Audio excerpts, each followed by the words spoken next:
Hello, Jedi Knights and Sith Lords. Eric and I are joining forces again to bring you a brand new show called Order 66. Together, we'll be reviewing all the upcoming Star Wars content, and we hope that you'll be joining us.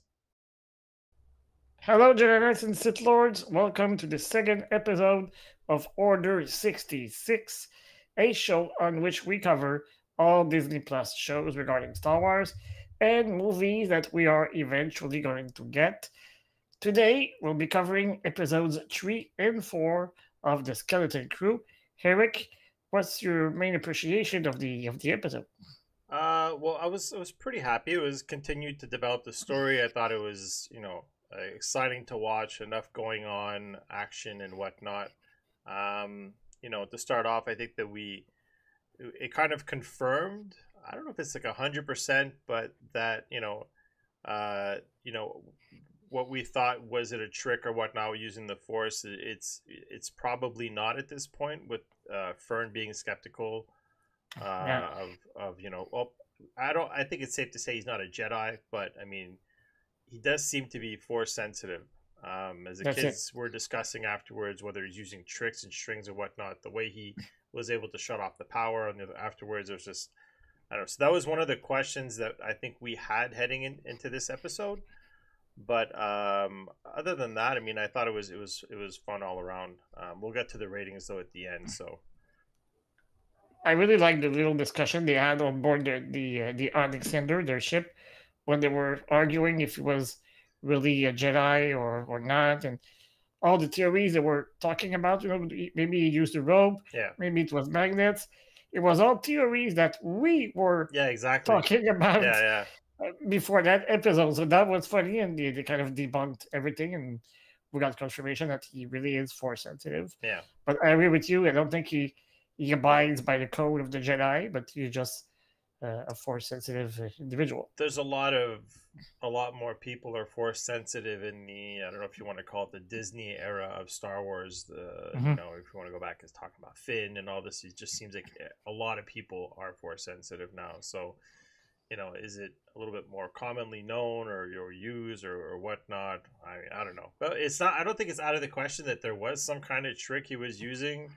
But at this point, I think it would be kind of hard to go back on some of the stuff we've seen so far. So, and that escape was fun from Port Borgo. I mean, first they decide to retrieve SM-33. Yeah, the kids stay on board.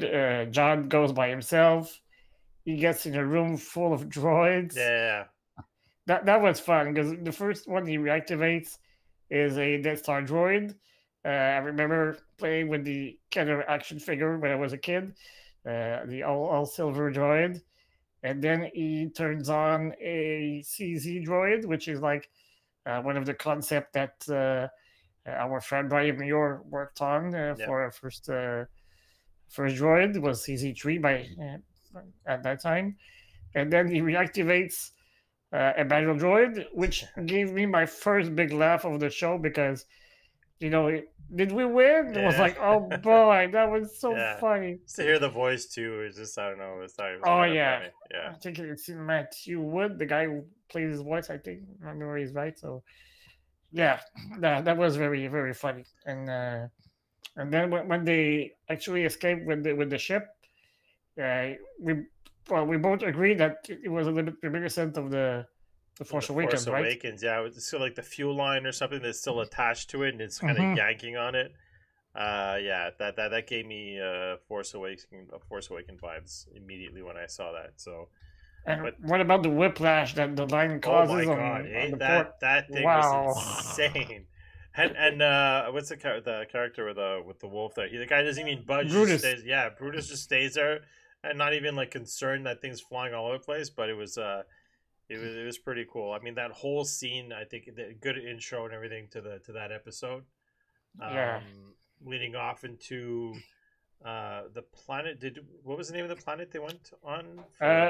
We have no mention of the name of that planet. You said it's a moon, but we don't have the name of the actual planet. Speaking of moon, though, an observation I think we had both made as well is when they're walking in front of it. I think on 2 occasions we see them walking in front of their either I think it was a planet or a moon behind them, and gave us that feel of ET, that emblem entertainment. Logo. Yeah. Yeah, yeah. So, but that was a cool little. I don't know if it's a wink to that or whatever, but it didn't. It Well, certainly felt like it. I'm sure it is, and it makes totally sense because this show is very reminiscent of all those movies. I mean, we Yeah. mentioned the Goonies, but E.T. is also a movie for kids from that era. So Well, like I said in yeah, the it first fits. episode when he was playing the little figures, that reminded me of Elliot playing with the figures as well, and Mhm. ET and stuff like that. And then we met our new character. You want to talk about her a little bit?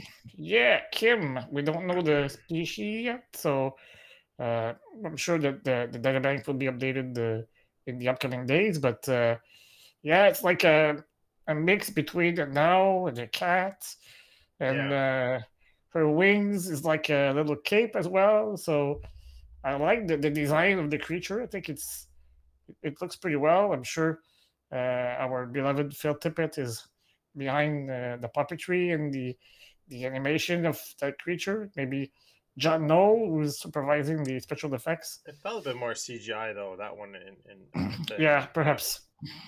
But it's funny because I heard something online where, um, I mean, not to knock it, not that I necessarily agree with it, but they said their creativity has gone out the window because, instead of creating creatures, they created an owl, and then with Neil, they just made Hmm. an elephant.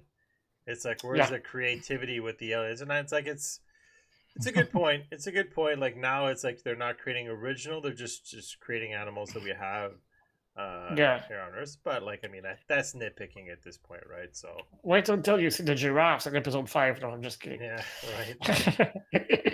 But we learned something very interesting with Kim, I guess. We learned that Aten is one of the last 9 worlds that were preserved or protected during the days of the Old Republic. Aten is the last planet standing. All the others were destroyed or ravaged by war. So that's something to be interested in, learning more, something like that. And she unrolls a big scroll with lots of Orabesh writing on it. Our friend sent me some of the transcript that was written on it, and it was pretty interesting. It felt more like a legend of what happened than more than really direct Well, information. the But whole thing, right? yeah, Like the it's pretty treasure cool. planet and everything like that. It's like, some people think it's just a myth or whatever, right? There was Hmm. also how she addressed when they came knocking at the door, the name that she called them, that you have a bit more insight into. Yeah, yeah, and the tree ball that opened at the door, like at Jabba's palace, Yeah. and we saw also in Mando. I was waiting for the Ichiro Pinky, Yeah. but we never got it. But yeah, it was cool. But yeah, she refers to John as uh, Captain Crimson Jack. Yeah. So that's a character that was created way back in the days for comic books and was reused maybe 2 or 3 years ago when they made the Star Cruiser comic book series. So I don't think there's any Link link or between those two characters. Maybe John stole the name Captain yeah. Jack from the actual Captain Jack, Yeah. and he using that. So, the guy has many names now. So John Wood, Captain Silvo, and Well, then yeah, so Crimson Jack. So, Captain Silvo goes back to when he went back to retrieve the droid, and he was referred to as Captain Silvo, and then that oh yeah, reminded, by the way, sorry to interrupt you, but yeah, you just remind me that the Ishitib that called him Captain Silvo is played by Alfred Molina, our beloved Doc Ock in the original, well, the Sam Raimi's Spider-Man movies. So so there was that was pretty cool to so find out that info. if you start listing some of the names, like Silvo. First of all, when you said it, I almost understood Silver, but Hmm. then that would remind me of John Silver, another Famous captain. pirate. Yeah, and Hmm. then if you're talking about Captain Jack, Captain Jack Sparrow, like it just seems like it starts rattling off all these famous captain names that Yeah, fall all within not all originally Disney, but like have a Disney movie, right? So that it seems like they're playing on that quite a bit, but So instead of remixing uh, Major Tom for the promo, they should have mixed "Way oh Captain Jack, Yeah. way oh Captain Jack." So I mean, I think that covers a lot of what happens. That or some of the events that happen in episode 3. Um, Mhm. I mean, overall, I mean, oh no, we can't forget the X Wings. Oh yeah, Yeah, we got X-Wing guys, yeah, the goons. yeah. Well, that goes back, as you said, she's known to kind of like could backstab you and everything like that. And I Hmm. think it's funny because she was just being cautious, actually looking out for the kids Yeah, by doing so, because she thought maybe they're being kidnapped, or she's before she even let them in and all that stuff. because she Um, clearly doesn't trust John. no, no, of That's course not. obvious. Yeah, it seems to be mutual. Because he told the kids she's the type of person that could stab you in the back. He wanted to keep the kids on his side just to be sure that they don't stay with Kim. So Yeah, yeah. So on that with when we the were hearing the pilot speaking, I know perhaps you thought the same thing as me, but I was waiting to see Carson Teva come out of the Yeah, I cockpit. was. Yeah, either it was Dave Filoni or like I was expecting to see someone, a familiar face, to come out. It Yeah, wasn't the good old case. Trapper Wolf. It would have felt almost forced, and at this point, like Yeah, you can't be everywhere. Um, was it at the end of this episode where Fern makes it clear to John that like you work for us type thing, or was it it wasn't at the end. It was on the way from Port on the way? Borgo Okay, to the moon. But yeah, it was a fun discussion between them. I mean, yeah, she's more, tech savvy, and she's almost like a computer. She's like, I've calculated the odds, and you're probably gonna betray us at some point. and was And he that one that replies, also KB wasn't sleeping or something, and "That's it." They yeah, were they were all sleeping in their little hammocks, except from KB. yeah. Hammocks that reminded me that on a pirate ship you sleep in a hammock. And KB was like, "The odds are that you're gonna betray us." And he's like, "Well, sometimes it's better to trust your guts than the odds." So Yeah. So I mean, overall, for me, for to give it like a rating, for me, I'd mhm. say I'd give it an 8. I thought it was, it was entertaining. I mean, it's not like not blown away by it. I thought it kept the pace with the first 2 Yeah, episodes combined, and I thought it was fun to watch overall with a little bit I of my totally cat. agree with you on that. I give it an 8 as well. Felt a little bit short than the first 2 episodes, but not by much. It So was actually longer, like yeah, decently longer, but I agree with you. When I watched that episode, I'm just like, what? It's already over? But I'm like, I hmm know it was about like 40 total with the credits and all that stuff, 40 some yeah, minutes or 3 and 4 something. are like 40 minutes. Yeah, Yeah. So, okay. So, I mean, combined score of 8 for episode 3. Um, let's move on to episode 4. Um, yeah, uh, for me, I mean, overall, I'm going to say it felt like a filler. There was obviously a little bit of meat on these bones there, but like it just felt like I did, it kind of caught me off guard how much hmm it felt like a hey, there's a side quest, and then they threw in the kind yeah, of like, so is it really like, okay, we want to develop these certain characters a little bit more, or want to develop a little bit of the story here, but how can we do it in a less disruptive way?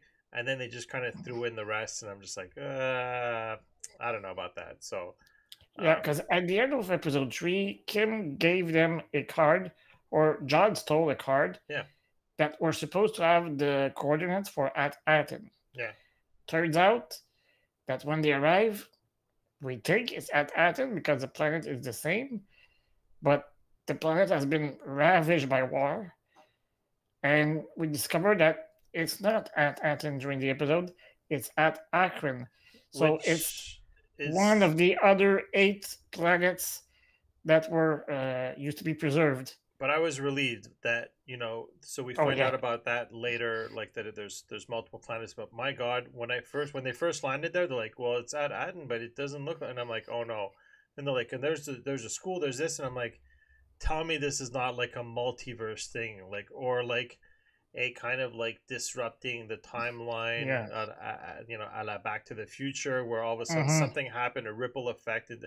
I'm like, tell me this is not it. So I was relieved to find out Yeah. they didn't go that way. I find it's a little bit overused. I mean, Marvel Universe is fine and everything like that, but I'm like, are we gonna start? Mm-hmm.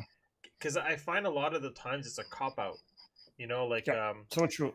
we have like the DC universe and Marvel. It's like, well, when it doesn't line up, it's just different universes. Like, no, I don't want that. I want this all to be within the same thing. And you start doing that, then all of a sudden, it's going to happen. Well, not that I know it's going to happen, but if you do this, all of a sudden, acolytes are going to say, "Oh, it was just a legend to happen in another universe." Like if Yeah. they want to get rid of it. So, but anyway, it's I would needless to be down say, for that for like a what if series like they do in the Marvel. yes. A cartoon Well, like yeah, but what like the if Lego, Anakin chose the light side instead yeah. of joining Palpatine, or what if something, but But like the not Lego for an series, right? actual Like show. it's not canon, all the Lego stuff, Mm-hmm. right? Like the Christmas True. holiday and all this. So it's fine. I'd definitely be down for a what if Mm-hmm. for Star Wars. That would be, I think it could show a lot of the stuff that people want to see, Yeah. and just like we have with Marvel. But we digress.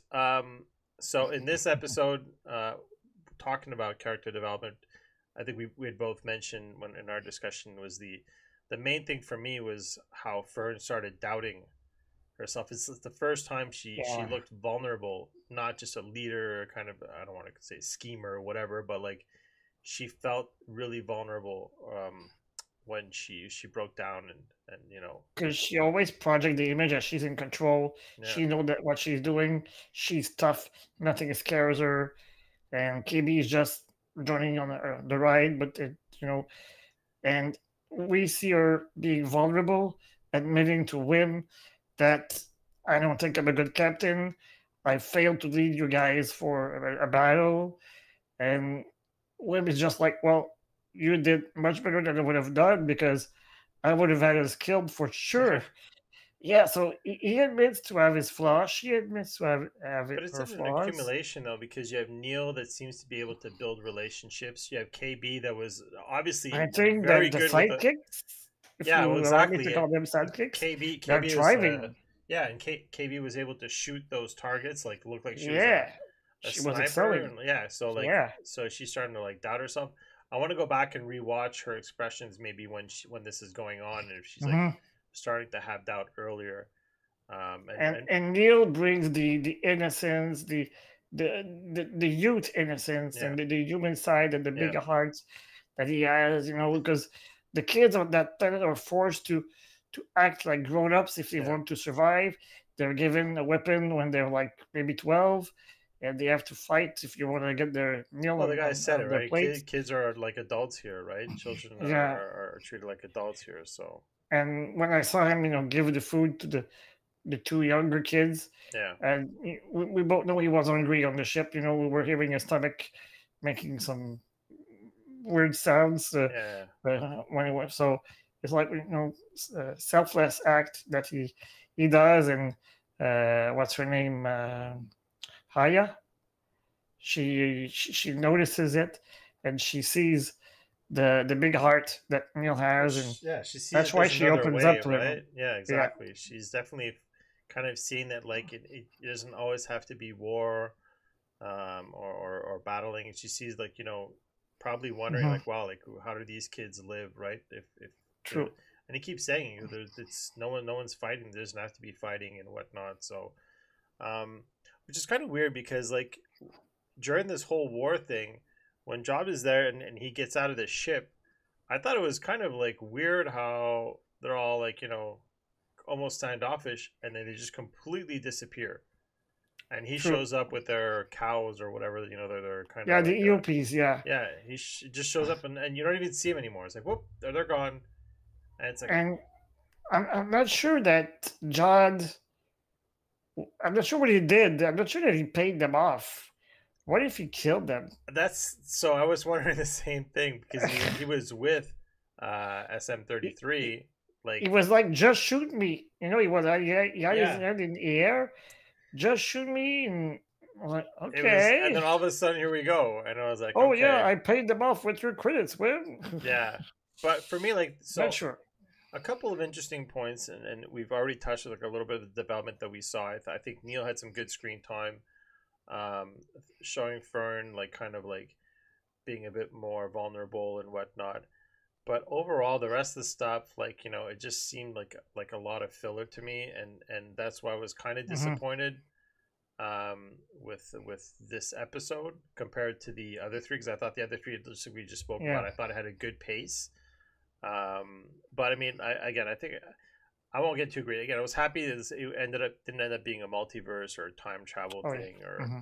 or anything like that. But like we found out that like you said, there's 8 other planets, Hmm. or 8 other or 8 with. A total of 9. So there's at Aten, at Akron, and there are 7 more. So who's orchestrating all this stuff, right? So it's like Hmm. it's very curious to know like what is exactly going on. We know that SM33 was there previously because what was the episode again? Like it was I'm not aware, or what does he say? Like keeps repeating. I can say I know. Gosh, Yeah, I know. he said it like I should have 4 or written it 5 on the times during yeah, the yeah. episode. But Can then say I know of no at Aten. but then she by Wynn's faith in Fern, she remembers that and gets that using her captain status to reverse that. Because uh she did it on her home droid back at home yeah, when she exactly. wanted to pretend that she was studying upstairs. So It's another observation, she right? When used the she same did that, we trick. should have thought like, oh, okay, that's not there for nothing, right? Type thing. Hmm. But and going on that, when he obviously turns on her, and turns on the kids in general, not it's like to destroy.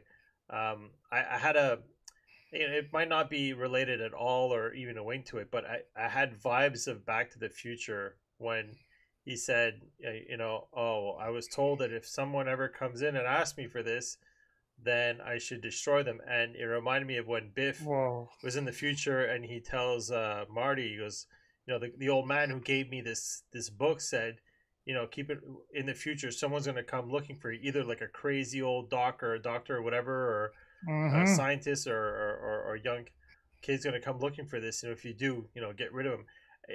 Right away when he said that, like I almost knew what he was going to say because of like I had Wow. that kind of recollection. So it might not be anything, but like it kind of reminded me of that. Yeah, it Yeah, makes sense, man. Wow. Good yeah. point.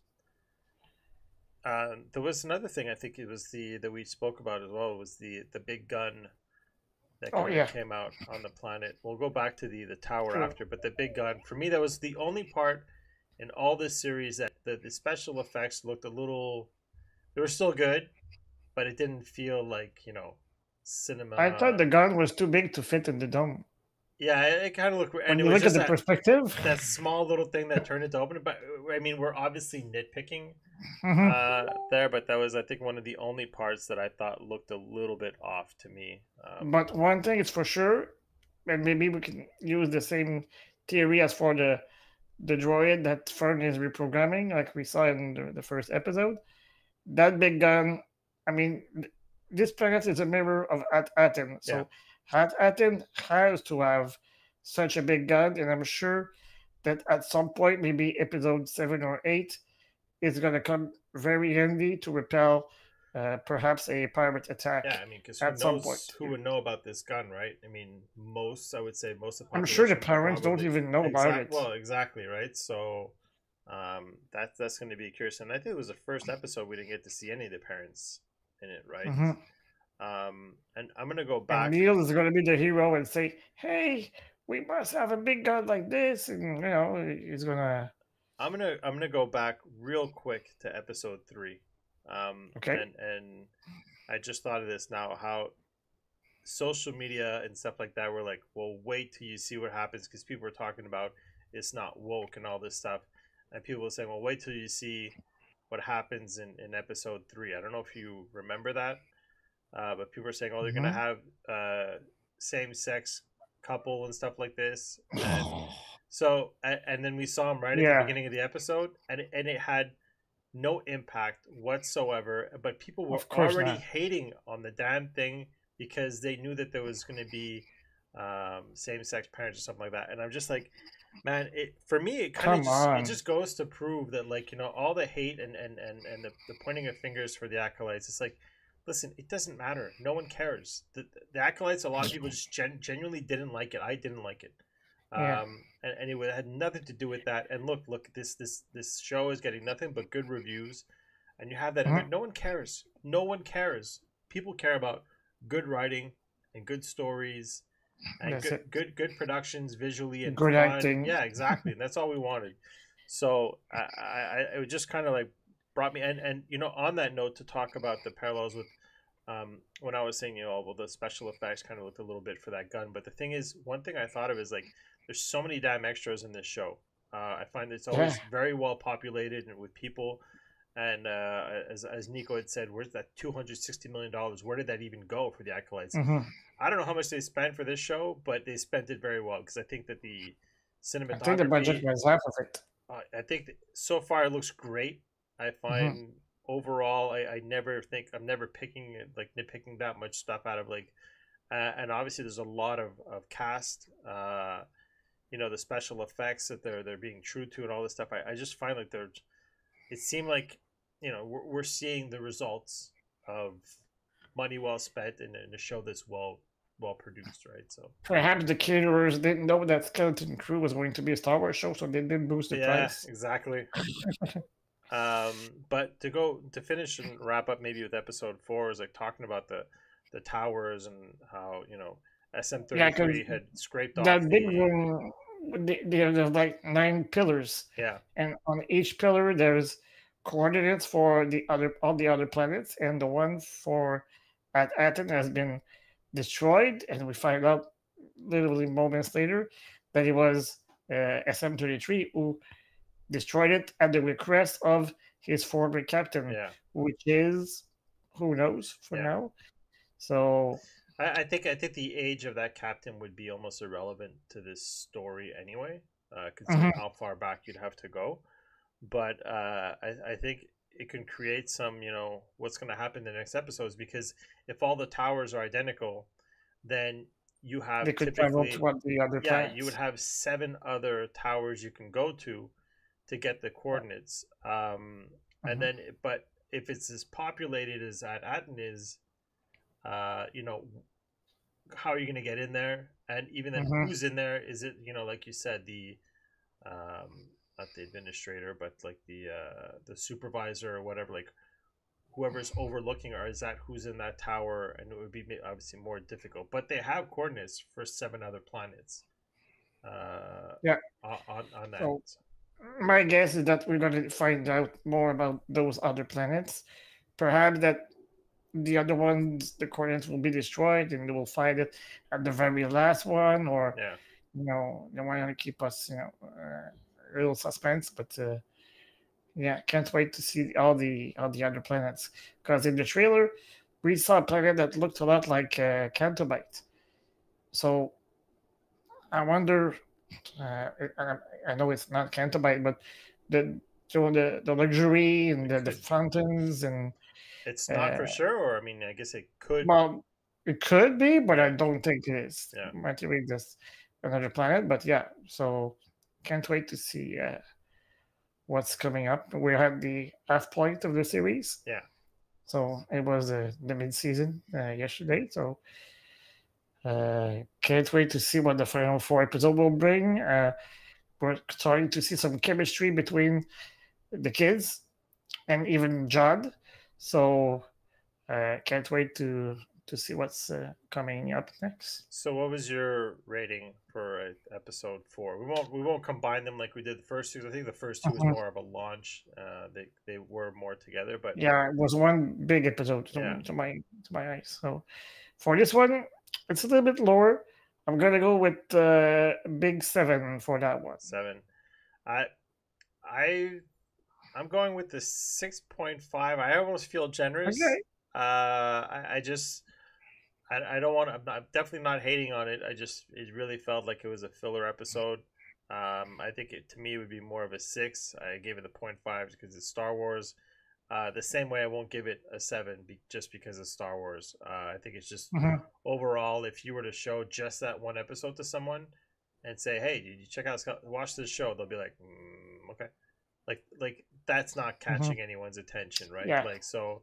But it's normal. Like any series, you have development filler episodes or whatnot that are not as interesting as I guess visually stunning or action pleasing, right? But Hmm. like I think because the whole time that they're marching as well, you think they're going off to fight these people. That never even Yeah. happens, right? And they're not even there. They Yeah, that's they put it. them in the front to try to face their fears and all this stuff, which is like the development of Neil and stuff, things like that. Hmm. But like all that marching and walking for nothing because they just get their I guess their cattle back, right? Or just like So just true. Yeah, the and EOPs. yeah, and then we're just left with more questions as to how do you go from just kill me now to here you go and they're all gone.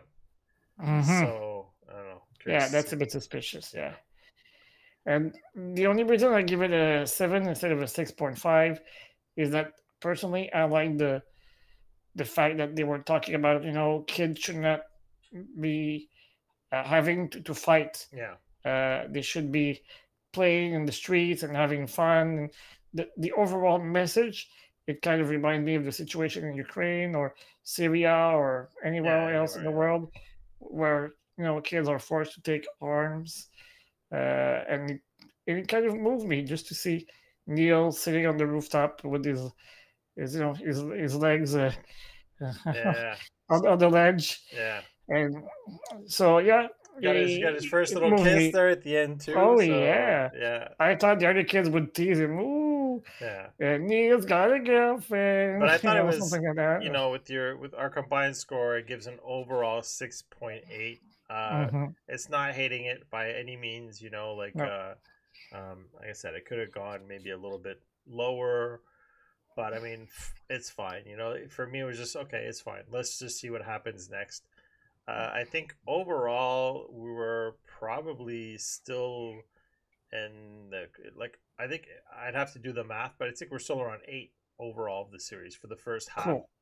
I That's think we're good. something like that. Yeah, I think we're. Even if it's 7.5 or something between that, it's It's pretty probably good. a little So. bit under. Yeah, I think probably a little bit under. I think we're at 8.2 or 8.3 or whatever was it, something like that. Hmm.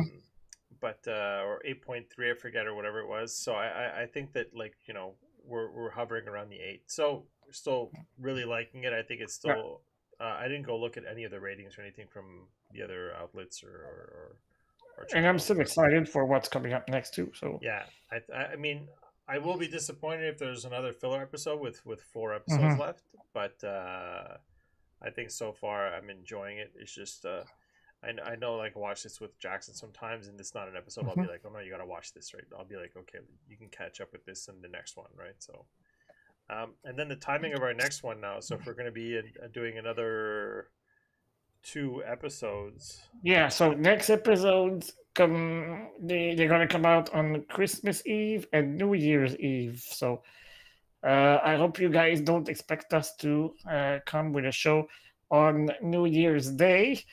I have no My life, so guess, yeah, that's my guess is that it's probably going to be uh, January 2nd at the best, maybe more January 3rd.